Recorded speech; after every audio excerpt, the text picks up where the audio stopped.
Alright, so welcome to the first premium video that I've ever made. Thank you for your support. If you purchased it or if you stole it, then I just want to say that I'm not mad, but I am disappointed.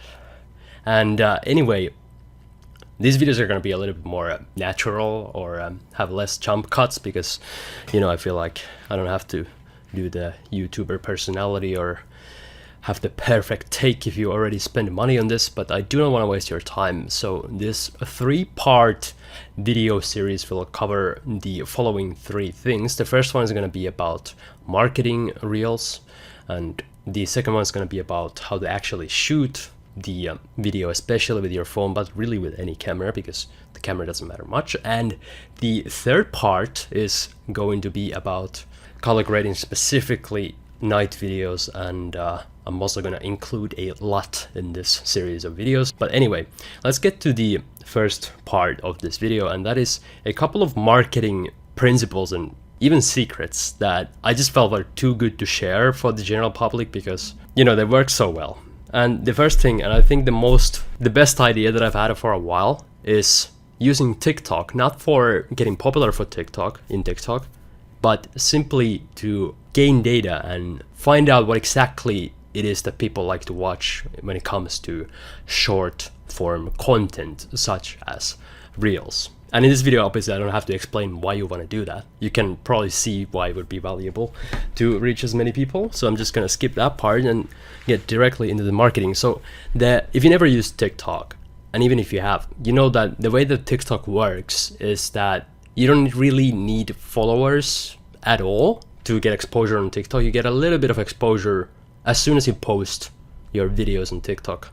It can only be shown to maybe 10 or 20 real people, but that is really all that you need in order to test the relative performance of your videos. And the reason this is smart is because when you first start making reels, you may not really understand what exactly it is that people like. You might not exactly understand the hooks. And for example, when you make YouTube videos, it's really difficult to have everything down in the structure of the video perfectly. The intro, the hook, the concept, even just visuals. It's really difficult to figure out because you have to make the whole video. It takes a long time. And likewise on your Instagram, especially if you already have followers, you post a reel, and what if you wanted to do a slightly different version of it? Would it have made a difference? Well, the reason you want to use TikTok, a brand new account with no followers, or maybe a few followers, is because you can just spam 7 different versions of the same video using a slightly different intro, using slightly different visuals, using a slightly different music, slightly different pacing, and then you can pick the best one because there's going to be a difference in the relative views and the relative likes compared to your other videos, especially the more you vary these videos. And this way, you can literally post as many as you want because you don't care about this TikTok account. You're not trying to get famous. You're just trying to get the data. And it always gets shown to just a couple of people. And then you just pick the best ones and post it on Instagram, and you learn exactly what works in social media, because I've noticed that there's a very good correlation about what goes viral on Instagram, goes viral on TikTok, and vice versa, especially if you eliminate using viral music or a trend and you purely post your content. And you don't want to piss off your Instagram followers by posting 7 reels a day, but on TikTok you can literally post as many reels as you make. So whenever you make a new reel, just make a couple of different variations of the edit and post them on TikTok. In the same vein, sometimes when I think I have a really good video and I post it on TikTok, it doesn't do that well. Sometimes when I think I have just an average video, I post it on TikTok and it actually blows up. There's a correlation again, and that just helps you see a little bit better and helps you understand what exactly to post. And this is how I've been able to basically get really, really good engagement on every single time that I post a new reel on Instagram, and it's really snowballed into a pretty crazy amount of exposure at the moment, and hopefully that'll keep going.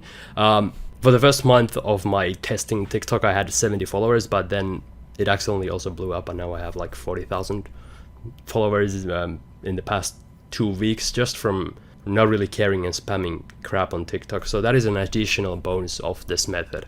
But the main benefit is definitely gaining the data and learning what works very fast. Then, you know, there's not really much else that goes into it. Just being very tuned into that part of marketing where you understand what exactly people want to watch, because, you know, it's going to be content that you like to watch as well. But then there's a couple other things like going and finding trending songs on Instagram. There's not really any easy way to find those trending songs other than just browsing literally the reels. Sometimes I just go fast and see when the arrow points up, see if this song would fit my content. But the thing you can do when you find viral sounds on the reels, just go to the account and see what else they use, and if they're a good marketer, they're probably going to be using a lot more viral sounds, and you can basically save a bunch of those and then have a library of viral sounds and then use those to kind of supercharge your growth. It is not that important. It's not essential to have a viral sound, especially, or a trending sound I should say, especially if you already have a following base. But if you're starting from nothing, it definitely can help you to reach more people. So I recommend doing that, but the most important thing is to use a sound that matches and fits the style of content that you're creating. You don't want to use a viral sound just for the sake of it if it doesn't fit, because it is maybe 10 or 20% benefit, but it's not the only factor that matters, hopefully. And you want to make content where it's not the viral sound that makes it go viral.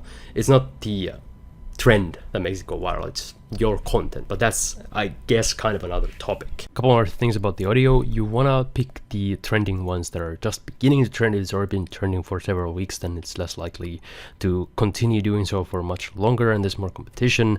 But if you catch the wave early, you're golden. And also, if you're going to use remixes on visual sounds, then be careful, because sometimes those get deleted and can kill your growth. So don't use it too often for too many at once, because if Instagram deletes the audio, then your reel is completely dead in terms of growth, even if you had millions of views. Had that happen to me once, but it's a risk you can take because some remixes are really cool.